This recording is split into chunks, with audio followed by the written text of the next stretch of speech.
ആറന്മുളയിലെ വള്ളസദ്യ ആചാര ലംഘന വിവാദത്തിൽ വെട്ടിലായി ദേവസ്വം ബോർഡ്. വിവാദമുണ്ടാക്കിയത് ബോർഡെന്ന് പള്ളിയോട് സേവാ സംഘം. പൂർണ്ണ ഉത്തരവാദികൾ പള്ളിയോട് സേവാ സംഘമെന്ന് ക്ഷേത്രം ഉപദേശക സമിതി. ഉദ്യോഗസ്ഥരോട് വിശദീകരണം തേടി ദേവസ്വം ബോർഡ്. ക്ഷേത്രത്തിലെ ആചാരം മന്ത്രിക്ക് അറിയണമെന്നില്ലെന്ന് പ്രസിഡന്റ് PS പ്രശാന്ത്. വിവാദം ആസൂത്രിതമെന്ന് VN വാസവൻ.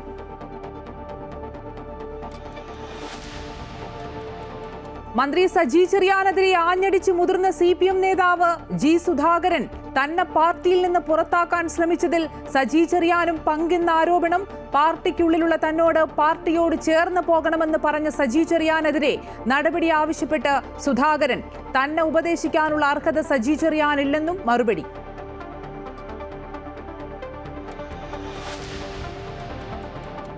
ഹിജാബ് വിവാദത്തിൽ നിലപാട് മയപ്പെടുത്തി മന്ത്രി V ശിവൻകുട്ടി. സമവായമുണ്ടെങ്കിൽ നല്ലതെന്നും അത് അവിടെ തീരട്ടെയെന്നും വിശദീകരണം. മാനേജ്മെന്റിനോട് വിശദീകരണം ചോദിക്കുമെന്നും മന്ത്രി. വിദ്യാർത്ഥിനിയെ പുറത്താക്കിയിട്ടില്ലെന്ന് എറണാകുളം പള്ളുരുത്തി സ്കൂൾ അധികൃതർ. DDയുടേത് തെറ്റായ റിപ്പോർട്ടെന്ന് സർക്കാരിന് രേഖാമൂലം മറുപടി നൽകി പ്രിൻസിപ്പൽ. വിദ്യാഭ്യാസ മന്ത്രി വർഗീയ വികാരം ആളിക്കത്തിക്കുന്നുവെന്ന് BJP.